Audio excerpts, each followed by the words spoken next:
সশস্ত্র বাহিনীর দরবারে প্রধানমন্ত্রী তারেক রহমান। আধুনিক সরঞ্জামের পাশাপাশি কৌশলগত জ্ঞানার্জনের তাগিদ, জুলাই সনদ বাস্তবায়নের প্রতিশ্রুতি। বর্তমান সরকার স্বাক্ষরিত সনদের প্রতিটি দফা যথাযথভাবে বাস্তবায়ন করতে বদ্ধপরিকর। অধ্যাদেশ নিয়ে না বুঝেই মন্তব্য করছে বিরোধী দল, সচিবালয়ে বললেন স্বরাষ্ট্রমন্ত্রী। সংস্কার নিয়ে জাতির সাথে ধোঁকাবাজি করছে বিএনপি, অভিযোগ জামায়াত আমিরের। বিএনপি শুরু করে দিয়েছে সেই আওয়ামী ফ্যাসিস্ট বাকশালী কায়দায়। অন্যায়ের সামনে ইনশাআল্লাহ তাআলা মাথা নত করব না। যখন বিল আকার উত্থাপন করা হয় জাতীয় সংসদে, সব অধ্যাদেশগুলোকে এক করে একটা বিল আকারেই উত্থাপন করা হয়েছে।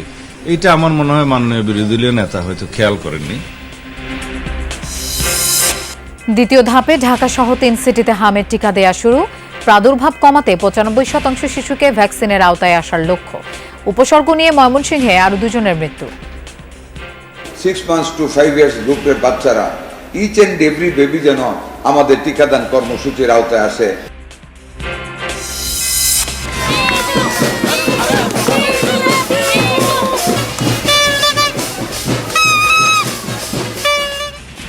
বর্ষবরণ ঘিরে পাহাড়ে বর্ণিল আয়োজন। ক্ষুদ্র নৃগোষ্ঠীর মানুষের স্বতঃস্ফূর্ত অংশগ্রহণ, নদীতে ফুল ভাসিয়ে বৈশাখীর সূচনা। রাজধানীতেও বর্ণাঢ্য শোভাযাত্রা। পানিতে আমরা ফুল করব, তারপরে আমরা এখান থেকে বাসায় চলে যাব। সামাজিক উৎসব বছরে একবার পয়লা বৈশাখ, এটা বাঙালিরা হয়, আমাদের হলো তার একদিন আগে হয়। রাজধানী শহরে হচ্ছে এরকম একটা এনভায়রনমেন্টে হচ্ছে আমরা উদযাপন করতে পারছি। This whole situation is very good.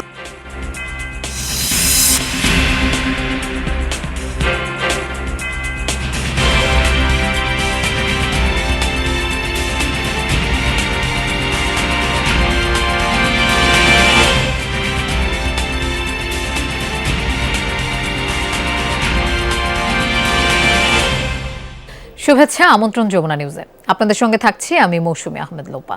এতক্ষণ শিরোনাম দেখছিলাম। স্মার্ট, প্রযুক্তি নির্ভর, দ্রুত প্রতিক্রিয়াশীল সশস্ত্র বাহিনী গড়ে তুলতে চায় বর্তমান সরকার। রাষ্ট্রীয় সংবিধানের প্রতি দায়বদ্ধতা এবং জনগণের প্রতি অবিচল আস্থাই হবে বাহিনীর ভিত্তি। সশস্ত্র বাহিনীর দরবারে অংশ নিয়ে এসব কথা বলেন প্রধানমন্ত্রী তারেক রহমান। তিনি জানান, নিজস্ব প্রযুক্তিতে সামরিক সরঞ্জাম ও গোলাবারুদ তৈরির পরিকল্পনা আছে সরকারের। প্রধানমন্ত্রী বলেন, বাংলাদেশকে ভালোবাসব কর্মে, সততায়, শপথে ও ত্যাগে। জানান, স্বাক্ষরিত জুলাই সনদ যথাযথভাবে বাস্তবায়নে বর্তমান সরকার বদ্ধপরিকর। পিতা সাবেক সেনাপ্রধান জিয়াউর রহমান, সেই সূত্রে সেনা পরিবারেরই সন্তান তিনি। সুশৃঙ্খল পরিবেশেই কাটিয়েছেন শৈশব, কৈশোর। তবে এবার সম্পূর্ণ ভিন্ন আবহ। প্রথমবারের মতো প্রধানমন্ত্রী হয়ে সশস্ত্র বাহিনীর দরবারে তারেক রহমান। বক্তব্যেও ফেলে আসা দিন আর বর্তমানের দায়িত্বশীল অনুভূতির রেশ। এই দরবারে যখন দাঁড়িয়েছি, তখন আমার মা, বাবা, একমাত্র ভাই আর আমাদের মাঝে নেই। এমনকি আমাদের সকলের স্মৃতি বিজড়িত সেনানিবাসের বাড়িটিও আমাদের কাছ থেকে কেড়ে নেওয়া হয়েছে। প্রধানমন্ত্রী বলেন, জুলাই গণঅভ্যুত্থানে সশস্ত্র বাহিনীর ভূমিকা জনগণকে আশান্বিত করেছে। ফোর্সেস গোলের প্রাথমিক ধারণা বাস্তবায়ন সহ সেনা, নৌ ও বিমান বাহিনীর উন্নয়ন অগ্রগতিতে প্রয়াত রাষ্ট্রপতি জিয়াউর রহমান ও সাবেক প্রধানমন্ত্রী বেগম খালেদা জিয়া গৃহীত নানান কর্মকাণ্ড আর উদ্যোগও তুলে ধরেন প্রধানমন্ত্রী। 2025 সালের 21শে নভেম্বর প্রচণ্ড অসুস্থতা সত্ত্বেও জীবনের ঝুঁকি নিয়ে হুইল চেয়ারে করে তিনি সেনানিবাসে উপস্থিত হয়েছিলেন। একদিন পরেই তিনি হসপিটালে অ্যাডমিট হয়েছিলেন এবং সেখান থেকে তিনি আর ফিরে আসেননি। এটিই ছিল তার জীবনের সর্বশেষ অনুষ্ঠান। এর মাধ্যমে সশস্ত্র বাহিনী এবং প্রিয় বাংলাদেশের প্রতি বেগম খালেদা জিয়ার নিখাদ ভালোবাসা প্রতিফলিত হয়ে উঠেছিল। প্রধানমন্ত্রী বলেন, সশস্ত্র বাহিনী কোনো ব্যক্তি, পরিবার বা দলের সম্পত্তি নয়। রাষ্ট্রীয় সংবিধানের প্রতি দায়বদ্ধতা ও জনগণের প্রতি অবিচল আস্থাই হবে এর ভিত্তি। আমরা এমন এক সশস্ত্র বাহিনী চাই যাদেরকে বহিঃশক্তি সমীহ করবে আর দেশের জনগণ রাখবে আস্থায়। বিএনপি সরকার জুলাই সনদ স্বাক্ষর করেছিল। যেভাবে সনদ স্বাক্ষর করা হয়েছে, বর্তমান সরকার স্বাক্ষরিত সনদের প্রতিটি দফা যথাযথভাবে বাস্তবায়ন করতে বদ্ধপরিকর। বলেন, বর্তমান সময়ে যুদ্ধ ও নিরাপত্তার ধরন বদলেছে, তাই সশস্ত্র বাহিনীকে শুধু আধুনিক যুদ্ধ সরঞ্জামে সীমাবদ্ধ না রেখে পেশাগত দক্ষতা ও কৌশলগত জ্ঞানার্জনে জোর দেন তিনি। আমরা এমন সক্ষমতা অর্জন করতে চাই যা কেবল সীমান্ত রক্ষায় সীমাবদ্ধ থাকবে না, বরং আমাদের ক্রেডিবল ডিটারেন্স, সম্ভাব্য প্রতিপক্ষকে আমাদের উপরে আক্রমণ করার চিন্তা থেকে নিরুৎসাহিত করবে। বৈশ্বিক চ্যালেঞ্জ সামনে রেখে জনস্বার্থ ও সার্বভৌমত্ব রক্ষায় আমরা প্রতিরক্ষা নীতিকে সম্পূর্ণভাবে ঢেলে সাজাতে চাই। প্রধানমন্ত্রী বলেন, সবাই সঠিকভাবে দায়িত্ব পালন করলে বাংলাদেশকে আর কেউ তাবেদার রাষ্ট্রে পরিণত করতে পারবে না। রাজনৈতিক কারণে কিংবা ন্যায় ও ন্যায্যতার ব্যত্যয় ঘটিয়ে যদি আপনাদের কারো প্রতি কোনো অবিচার করা হয়ে থাকে, বর্তমান সরকার সেটি যথানিয়মের প্রতিকার করার চেষ্টা করবে ইনশাআল্লাহ। সরকারের নির্বাচনী ইশতেহারে সশস্ত্র বাহিনীর উন্নয়নে প্রাধান্য দেওয়া হয়েছে বলেও জানান প্রধানমন্ত্রী তারেক রহমান। বলেন, বাহিনীর প্রতিটি পরিবারের কল্যাণ, বাসস্থান, চিকিৎসা নিশ্চিতে নিবিড়ভাবে কাজ করবে তাঁর সরকার। পুনর্মূল্যায়ন করে গঠন করা হবে আধুনিক বেতন কাঠামো। সাধারণ একটি চাকরি নয়, সৈনিক জীবন একটি বিশাল ত্যাগের নাম। সাইফুদ্দিন রবিন, যমুনা নিউজ, ঢাকা। না বুঝে অধ্যাদেশ নিয়ে নানা রকম মন্তব্য করছে বিরোধী দল। অপ্রাসঙ্গিক নানা ইস্যুতে সংসদ থেকে ওয়াকআউট করে ব্রিফিংয়ে ভুল তথ্য দেওয়া হচ্ছে বলে অভিযোগ করেছেন স্বরাষ্ট্রমন্ত্রী সালাউদ্দিন আহমেদ। সচিবালয়ে এক ব্রিফিংয়ে তিনি জানান, গুম, মানবাধিকার, সুপ্রিম কোর্ট, সচিবালয় অধ্যাদেশ নিয়ে অংশীজনদের সাথে আলোচনা করে আরও ভালো আইন করা হবে। এটা নিয়ে বিরোধী দল রাজনীতি করতে চাচ্ছে বলে মন্তব্য করেন মন্ত্রী। ব্রিফিংয়ে স্বরাষ্ট্রমন্ত্রী বলেন, 91টা বিল উত্থাপন করা হয়েছে, এর মধ্যেই বাকি 16টি ছিল। বিরোধী দলীয় সেটা না বুঝেই প্রশ্ন করছে বাকিগুলো কোথায়। তারা যেসব অধ্যাদেশ নিয়ে নোট অব ডিসেন্ট দিয়েছিল সেগুলো হুবহু উত্থাপন করা হয়েছে বলে জানান মন্ত্রী। ব্রিফিংয়ে আইনমন্ত্রী আসাদুজ্জামান বলেন, 7টি অধ্যাদেশ অধিকতর যাচাই বাছাই করা প্রয়োজন। যারা বলছেন এসব অধ্যাদেশ বাতিল হয়েছে তা সঠিক না। আইনমন্ত্রী বলেন, গুম কমিশন অধ্যাদেশে আইনের নানা ফাঁকফোকর ছিল। এতে গুমের সংজ্ঞা বা চিহ্নিত করতেই দীর্ঘ সময় লেগে যেত। এতে আরও অনেকে গুমের শিকার হয়ে যাবে। এসব সংশোধন করে গুম কমিশন নিয়ে নতুন আইন করা হবে। মানবাধিকার কমিশন অধ্যাদেশে তদন্ত ও জরিমানা সহ বিভিন্ন ধারা সাংঘর্ষিক বলে উল্লেখ করেন মন্ত্রী। যখন বিল আকার উত্থাপন করা হয় জাতীয় সংসদে, সব অধ্যাদেশগুলোকে এক করে একটা বিল আকারেই উত্থাপন করা হয়েছে। এইটা আমার মনে হয় মাননীয় বিরোধী দলীয় নেতা হয়তো খেয়াল করেননি। সেই কারণে তিনি মনে করেছেন 91টা না হয় প্লেস হলো, 16টা প্লেস হবে না, বাকিগুলো গেল কোথায়। বাকিগুলো এই 91টার মধ্যেই অন্তর্ভুক্ত। তিনি হয়তো এটা খেয়াল করতে পারবেন। আবারও ফ্যাসিবাদ কায়েমের ইঙ্গিত দিচ্ছে সরকার, এমন মন্তব্য করেছেন বিরোধী দলীয় নেতা ডাক্তার শফিকুর রহমান। তিনি বলেন, নতুন করে ফ্যাসিবাদ কায়েমের সুযোগ দেয়া হবে না। রাজধানীর ডিপ্লোমা ইঞ্জিনিয়ার্স ইনস্টিটিউটে জুলাই শহীদ পরিবার ও জুলাই যোদ্ধাদের সাথে মত বিনিময় অনুষ্ঠানে তিনি বলেন, সংস্কার পরিষদের শপথ না নিয়ে বিএনপি জাতির সাথে ধোঁকাবাজি করেছে। এ সময় বিরোধী দলীয় চিফ হুইপ নাহিদ ইসলাম বলেন, জুলাই শহীদের রক্ত বৃথা যেতে দেয়া হবে না। বলেন, এবারের আন্দোলনে 11 দলের শীর্ষ নেতারা আন্দোলনের সামনের সারিতে থাকবে। যদি বুলেট ছোড়া হয়, সেই বুলেট আগে নেতাদের বুক ভেদ করবে। এবার অর্ধেক সফলতা নয়, পরিপূর্ণ সফলতার জন্য রাজপথে নামা হবে বলে জানান নাহিদ ইসলাম। সব জায়গায় এখন কু শুরু হয়েছে, অভ্যুত্থান বিএনপি শুরু করে দিয়েছে। সেই আওয়ামী ফ্যাসিস্ট বাকশালী কায়দায় আবার সেই একদলীয় শাসন বাংলাদেশের জনগণের ঘাড়ে তারা চাপাতে চায়। জীবন দিব, শহীদ হব, মিথ্যার সাথে অন্যায়ের সামনে ইনশাআল্লাহ তাআলা মাথা নত করব না।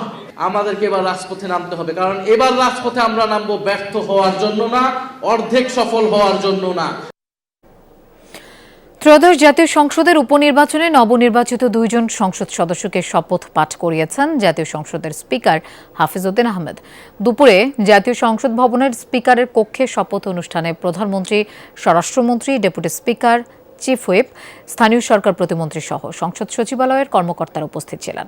গত 12 ফেব্রুয়ারি অনুষ্ঠিত ত্রয়োদশ জাতীয় সংসদ নির্বাচনে বগুড়া 6 আসনে জয়ী হন বিএনপি চেয়ারম্যান তারেক রহমান। পরে তিনি আসনটি ছেড়ে দিলে গত 9 এপ্রিল সেখানে উপনির্বাচন অনুষ্ঠিত হয়। অন্যদিকে শেরপুর 3 আসনে নির্বাচনের আগে একজন প্রার্থীর মৃত্যুতে ভোট গ্রহণ স্থগিত হয়ে গেলে একই দিনে সেখানেও নির্বাচন অনুষ্ঠিত হয়। রোববার শপথ অনুষ্ঠান শেষে নবনির্বাচিত এমপিরা জনগণের কাছে করা অঙ্গীকার বাস্তবায়নের আশ্বাস দেন। এ সময় সংসদের চিফ হুইপ বলেন, বাতিল হওয়া বাকি 16টি অধ্যাদেশ পরবর্তী সেশনে আবারও আলোচনার জন্য উত্থাপন হবে। মাননীয় প্রধানমন্ত্রীর সাথে আলোচনার সাপেক্ষেই আমরা অগ্রাধিকার ভিত্তিতে বগুড়ার আমরা কাজগুলো করতে চাই। বগুড়ার জনগণের অনেক প্রত্যাশা রয়েছে। 17টা অধ্যাদেশ পাশ করতে গিয়ে শেষ মুহূর্তে আমাদের বিরোধী দলীয় বন্ধুরা একটা ঠুনকো বিষয় নিয়ে তারা ওয়াকআউট করেছেন। আমরা খুব দুঃখ পেয়েছি, আমি ব্যক্তিগতভাবে আমি দুঃখ পেয়েছি।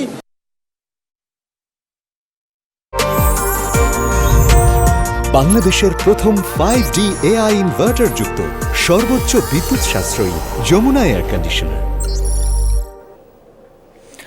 আজ শুরু হলো হামের বিশেষ টিকাদান কর্মসূচির দ্বিতীয় ধাপ। সাপ্তাহিক ছুটি ছাড়া বাকি দিনগুলোতে সকাল 9টা থেকে বিকেল 5টা পর্যন্ত চলবে এই কার্যক্রম। রাজধানী ঢাকা সহ 3 সিটি কর্পোরেশন এলাকায় টিকা পাবে 12 লাখের বেশি শিশু। সকালে নগর ভবনে হামের টিকা কর্মসূচির উদ্বোধন করেন স্বাস্থ্যমন্ত্রী সরদার মোহাম্মদ সাখাওয়াত হোসেন। তিনি জানান, ঢাকা দক্ষিণ সিটি কর্পোরেশনে 540টি কেন্দ্র থেকে হামের টিকা দেওয়া হচ্ছে। এর মধ্যে স্থায়ী 90টি ও অস্থায়ী কেন্দ্র 450টি। 12 মে পর্যন্ত চলবে এই কর্মসূচি। এদিকে ঢাকা উত্তর সিটিতে হাম রুবেলা টিকাদান কর্মসূচির উদ্বোধন করেছেন স্বাস্থ্য প্রতিমন্ত্রী ডাক্তার এম এ মোহিত। তিনি জানান, পিছিয়ে পড়া এলাকাগুলোর শিশুদের সুস্বাস্থ্য নিশ্চিত করা সরকারের অন্যতম লক্ষ্য। বলেন, 95% শিশুকে টিকার আওতায় আনা গেলে প্রাদুর্ভাব কমানো সম্ভব। আমি অনুরোধ করব যাতে আমাদের এই 6 months to 5 years গ্রুপের বাচ্চারা ইচ এন্ড এভরি বেবি যেন আমাদের টিকাদান কর্মসূচির আওতায় আসে। আপনারা সেইভাবে অলিতে গলিতে জনগণের মধ্যে এই কর্মসূচিটাকে জনপ্রিয় করবেন, যাতে সবাই টিকাদান কর্মসূচিতে অংশগ্রহণ করে। আমরা বৈজ্ঞানিক পদ্ধতিতে আমাদের তথ্য সংগ্রহ করে বাংলাদেশের 18টি জেলায় 30টি উপজেলাকে শনাক্ত করেছি যেখানে দ্রুত গতিতে যাওয়া দরকার। আমরা 5ই এপ্রিল থেকে সেই জায়গাগুলোতে টিকা দিয়েছি।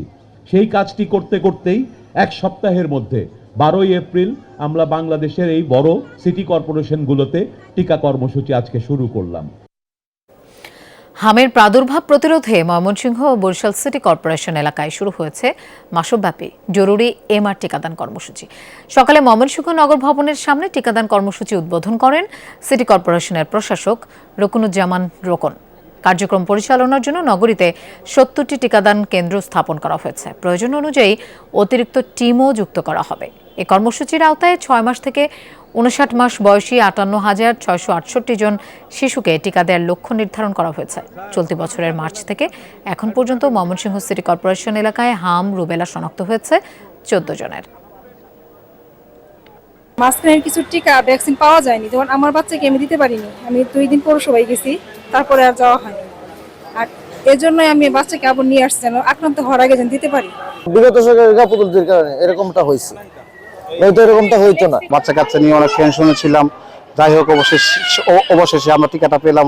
আমাদের প্রায় 60,000 শিশুকে টিকা আওতায় আনা হবে সিটি কর্পোরেশনে। যদি আর বাইরে কেউ থাকে সেও দিতে পারবে।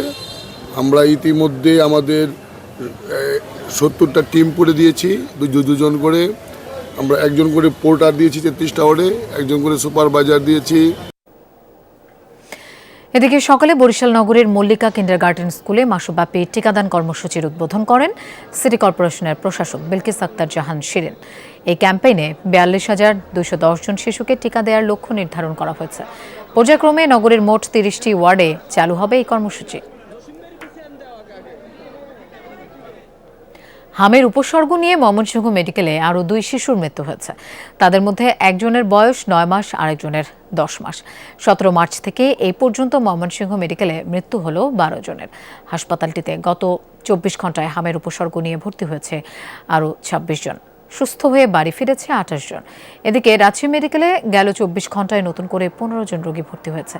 এছাড়া বরিশাল ও চট্টগ্রাম মেডিকেল সহ দেশের বিভিন্ন জেলা হাসপাতালেও হাম ও হামের উপসর্গ নিয়ে রোগী ভর্তির সংখ্যা বেড়েই চলেছে। শয্যা সংকটে ওয়ার্ডের বাইরে বারান্দায় রেখেও রোগীদের চিকিৎসা দেওয়া হচ্ছে। এতে বাড়ছে সংক্রমণ ঝুঁকি। সিন্ডিকেট ভেঙে এবং অভিবাসন ব্যয় কমিয়ে মালয়েশিয়ায় দ্রুত জনশক্তি রফতানি শুরু হবে। এ ব্যাপারে মালয়েশিয়ার প্রধানমন্ত্রী আনোয়ার ইব্রাহিম সব ধরনের সহযোগিতার আশ্বাস দিয়েছেন। প্রবাসী কল্যাণ মন্ত্রী আরিফুল হক চৌধুরী ও প্রধানমন্ত্রীর উপদেষ্টা মাহাদি আমিন মালয়েশিয়া সফরে সেদেশের প্রধানমন্ত্রী ও দায়িত্বশীল ব্যক্তিদের সঙ্গে এ বিষয়ে আলোচনা করেন। দেশে ফিরে দুপুরে সচিবালয়ে প্রবাসী কল্যাণ মন্ত্রণালয়ের উপদেষ্টা মাহদি আমিন বলেন, গত 2 বছর ধরে বন্ধ থাকা মালয়েশিয়ার শ্রমবাজার উন্মুক্ত করার বিষয়ে আলোচনা হয়েছে। বাংলাদেশের জনশক্তি রফতানি সহজ করার পরামর্শ দিয়েছেন সেদেশের প্রধানমন্ত্রী। মাহদি আমিন বলেন, মালয়েশিয়ায় অবস্থানরত শ্রমিকদের সুযোগ সুবিধা বৃদ্ধি, অবৈধভাবে বৈধতার জন্য উদ্যোগ নিতে বাংলাদেশের পক্ষ থেকে আহ্বান জানানো হয়। জনগণের আকাঙ্ক্ষা আমরা যেন সিন্ডিকেটকে ভেঙে ফেলতে পারি। আমাদের আলোচনা হয়েছে কিভাবে আমরা বিদেশে যাওয়া প্রক্রিয়াটাকে আরও স্বচ্ছ করতে পারি, বিশেষত মালয়েশিয়ায় যারা কাজ করতে যাচ্ছেন তাদের জন্য অভিবাসন ব্যয় কমিয়ে আনতে পারি। জাতীয় সংসদের সাবেক স্পিকার শিরিন শারমিন চৌধুরীর জামিন মঞ্জুর করেছেন আদালত।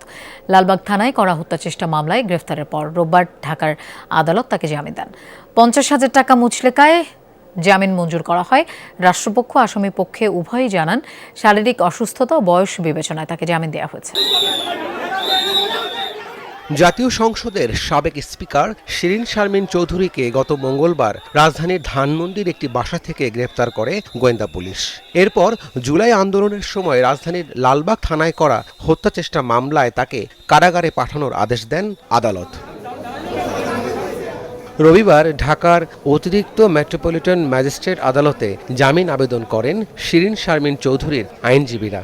বয়স ও অসুস্থতা বিবেচনায় আদালত পুলিশ রিপোর্ট দাখিল না হওয়া পর্যন্ত জামিন মঞ্জুর করেন। জজ সাহেব সন্তুষ্ট হয়ে মাননীয় আদালত ওনাকে জামিন দিয়েছেন। ওটা পরিষ্কার করে বলেছেন যে ওনার স্বাস্থ্যগত কারণে এবং অবশ্যই ওনার একটা ক্লিন ইমেজের ব্যাপার এখানে অবশ্যই এখানে রোল প্লে করে। আসামিকে ফ্যাসিস্টের দোষর উল্লেখ করে জামিন আবেদনের বিরোধিতা করেন রাষ্ট্রপক্ষের আইনজীবী। বিভিন্ন রোগে সে আক্রান্ত এবং তাকে চিকিৎসা নিতে হচ্ছে এবং তার জেলখানা সে খুব খারাপ অবস্থায় আছে, এই ধরনের তারা বক্তব্য রেখেছেন। আমরা প্রসিকিউশনের পক্ষ থেকে আমরা বলছি যে মামলাটি তদন্তাধীন অবস্থায় আছে এবং এই আসামি জামিন পেলে তদন্তের ব্যাঘাত ঘটবে। তার জামিনের আমরা বিরোধিতা করেছি, তাকে যেন জামিন না দেওয়া হয়। উভয় পক্ষের শুনানি শেষে আদালত 50,000 টাকা মুচলেকায় আসামির জামিন মঞ্জুর করেন। রাব্বি সিদ্দিকী, যমুনা নিউজ, ঢাকা। জুলাই আন্দোলনে ইন্টারনেট বন্ধের বিষয়ে আন্তর্জাতিক অপরাধ ট্রাইব্যুনালে সাক্ষ্য দিলেন আন্দোলনের সময়ে ইন্টারনেট প্রোভাইডার অ্যাসোসিয়েশনের দায়িত্বে থাকা সভাপতি এমদাদুল হক মোল্লা। রোববার তিনি ট্রাইব্যুনালকে জানান, আন্দোলনের সময় হঠাৎ করেই ইন্টারনেট বন্ধ হয়ে যায়। তখন তারা বুঝতে পারেন যে এটি আওয়ামী লীগ সরকারের সিদ্ধান্তে হয়েছে। কিছু কিছু জায়গায় ইন্টারনেট কেবল পুড়ে যাওয়ার বিষয়েও সাক্ষ্য দেন তিনি। এর আগে এ মামলায় বিশেষ তদন্তকারী কর্মকর্তা প্রসিকিউটর তানভীর জোহা জবানবন্দি দেন। পরে তাকে জেরা করেন আসামি পক্ষের আইনজীবীরা। এদিকে হাসানুল হক ইনুর মামলায় 3 দিনের যুক্তিতর্ক উপস্থাপন করা হয়। সচিবালয়ে সংবাদ সম্মেলনে কৃষিমন্ত্রী মোহাম্মদ আমিনুর রশিদ জানিয়েছেন, উদ্বোধনের দিন প্রায় 21,000 কৃষক 2,500 টাকা করে পাবেন। টাঙ্গাইলে কর্মসূচির উদ্বোধন করবেন প্রধানমন্ত্রী। কৃষিমন্ত্রী বলেন, এই কার্ডের মাধ্যমে ভূমিহীন প্রান্তিক ও ক্ষুদ্র কৃষকরা 10 ধরনের সুবিধা পাবেন। প্রাক পাইলটিং এই কাজের জন্য ব্যয় হবে 8 কোটি 34 লাখ টাকা। আগামী 4 বছরে 1 কোটি 65 লাখ কৃষক কার্ড পাবেন বলে জানান কৃষিমন্ত্রী। সরকারি ভর্তুকি প্রণোদনা, ন্যায্য মূল্যে সেচ সুবিধা, সহজ শর্তে কৃষি ঋণও কার্ডের আওতায় থাকছে। কার্ডধারীরা কৃষি বীমা, ন্যায্য মূল্যে কৃষি পণ্য বিক্রয়, প্রশিক্ষণ, আবহাওয়ার পূর্বাভাস ও রোগবালাই দমনে পরামর্শ সুবিধা পাবেন। পাশাপাশি মাসিক 2,500 টাকা হারে আর্থিক সহায়তা তো থাকছেই। কৃষি একটি সম্মানজনক ও মর্যাদাপূর্ণ পেশা। এই কৃষক কার্ড কৃষকের মর্যাদাকে আরো মহিমান্বিত করবে। এই কার্ডের মাধ্যমে বিধিবদ্ধ সেবার বাইরেও সময় উপযোগী নতুন নতুন সেবা যুক্ত হবে। জাতীয় বৃহত্তম স্বার্থে এই কৃষক কার্ডে আমরা কোনো দলের সংকীর্ণতার ঊর্ধ্বে থাকবে, এটা জাতির জন্য। রাজধানীর দীর্ঘদিনের যানজট সমস্যা নিরসনে প্রধানমন্ত্রীর কাছে 11 দফা প্রস্তাব দিয়েছে ঢাকা যানজট নিরসন কমিটি। সকালে জাতীয় প্রেস ক্লাবে আয়োজিত এক সংবাদ সম্মেলনে এসব প্রস্তাব তুলে ধরেন যানজট নিরসন কমিটির সভাপতি ইসহাক দুলাল। প্রস্তাবগুলোর মধ্যে রয়েছে পুনরায় নগর পরিবহন সার্ভিস চালু করা এবং ঢাকা শহরে অবস্থিত সকল বাস স্ট্যান্ড অপসারণ। এছাড়াও খাল ও ফুটপাত সংস্কারের পাশাপাশি রাজধানীর চারপাশে ট্রেন লাইন বসানোর দাবিও জানানো হয়েছে। সংবাদ সম্মেলনে আরও বলা হয়, যানজটে অতিষ্ঠ নগরবাসীকে স্বস্তি দিতে ফুটপাত দখলমুক্ত করা এবং যত্রতত্র গড়ে ওঠা দূরপাল্লার বাস কাউন্টারগুলো বন্ধ করতে হবে। কমিটির মতে এসব প্রস্তাব বাস্তবায়ন করা হলে রাজধানীর যানজট অনেকটাই নিয়ন্ত্রণে আসবে। সায়দাবাদ বাস স্ট্যান্ডকে কাশপুরে স্থানান্তর করা, মহাখালী বাস স্ট্যান্ড টঙ্গীতে স্থানান্তর করা, বাবুবাজার বাস স্ট্যান্ড বর্তমানে পরিস্থিতি কেরানীগঞ্জ স্থানান্তর করা, গাবতলী বাস স্ট্যান্ড গাবতলীতে থাকবে। এছাড়া মতিঝিল, আরামবাগ, ফকিরাপুল, বাবুবাজার, সায়দাবাদ, মহাখালী ও অন্যান্য গুরুত্বপূর্ণ স্থান থেকে বাসগুলো উঠিয়ে দিলে তার যানজট নিরসনে গুরুত্বপূর্ণ ভূমিকা রাখবে। পাহাড়ের নজর কাড়া বর্ষবরণের ছোঁয়া লাগলো যান্ত্রিক নাগরিক জীবনে। সকালে সেগুনবাগিচায় অবস্থিত পার্বত্য চট্টগ্রাম কমপ্লেক্সে উৎসবের উদ্বোধন করেন মন্ত্রী দীপেন দেওয়ান। বর্ণাঢ্য শোভাযাত্রা শেষে নানান ক্ষুদ্র নৃগোষ্ঠীর মানুষজন ফুল ভাসান রমনা পার্কের লেকে। সবার কল্যাণ ও মঙ্গল প্রার্থনার মধ্য দিয়ে শেষ হয় আয়োজন। একঘেয়ে শহুরে দিনযাপনের ভিড়ে এক রঙিন সকাল। পার্বত্য অঞ্চলে বসবাসরত ক্ষুদ্র নৃগোষ্ঠী সম্প্রদায়গুলোর আজ বর্ষবরণ উৎসবের সূচনা। আজ ফুলবিজু। এই উপলক্ষে সকালে পার্বত্য চট্টগ্রাম কমপ্লেক্সে জড়ো হন চাকমা, মারমা, ত্রিপুরা সহ নানান সম্প্রদায়ের মানুষ। এক গুচ্ছ বেলুন উড়িয়ে উৎসবের উদ্বোধন করেন পার্বত্য চট্টগ্রাম বিষয়ক মন্ত্রী দীপেন দেওয়ান। বলেন, বিগত সময়গুলোতে বৈশাখী উৎসব নামে মাত্র 3টি সম্প্রদায়কে গুরুত্ব দেওয়া হতো, তবে এবার প্রত্যেক ক্ষুদ্র নৃগোষ্ঠীকে সমানভাবে গুরুত্ব দিয়েছে সরকার। শুধু 3টি সম্প্রদায় নিয়ে আমরা আগের সরকারগুলো এভাবে চালু করেছে, কিন্তু আমাদের মাননীয় প্রধানমন্ত্রী খেয়াল করলেন যে এখানে তো পার্বত্য 11টি জাতিসত্তার বসবাস, এখানে স্ব নামে উচ্চারিত। সেখানে উনি ঘোষণা করেছেন যে যার উৎসব স্ব নামে হবে। এরপরে শুরু হয় বর্ণাঢ্য শোভাযাত্রা। বাদ্যের তালে তালে ফুলের ঝাঁপি হাতে রমনার লেক পাড়ের দিকে রওনা হন নানান বয়সী মানুষ। ঐতিহ্যবাহী পোশাকে সুসজ্জিত ছিলেন সবাই। এটা ধর্মীয় উৎসব না, এটা আমাদের হচ্ছে সামাজিক উৎসব। বছরে একবার পয়লা বৈশাখ, এটা বাঙালিরা হয়, আমাদের হলো তার একদিন আগে হয়। আমরা আজকে পানিতে আমরা পুল মানে করব, তারপরে আমরা এখান থেকে বাসায় চলে যাব। ফুলবিজু অবশ্যই আনন্দের দিন। আজকে আমার ছেলের সাথে আমরা ফুলবিজুতে আসতে পেরে আমাদের অনেক ভালো লাগতেছে। রীতি অনুযায়ী কলা পাতায় সাজিয়ে ফুল ভাসানো হয় লেকের পানিতে।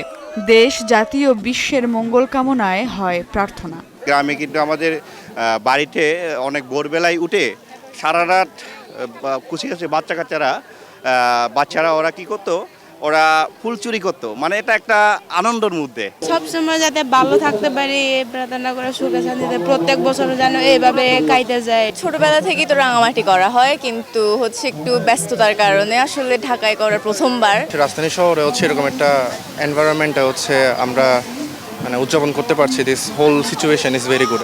পার্বত্য অঞ্চলে 3 দিন ব্যাপী এই বর্ষবরণ উৎসব হয়। ফুলবিজু শেষে আগামীকাল পালিত হবে মূল বিজু, এরপর বর্ষবরণ। পুরনোকে বিদায় দিয়ে নতুনকে বরণে নিজ নিজ সংস্কৃতি অনুযায়ী পালিত হয় এমনই নানান ধরনের আচার অনুষ্ঠান।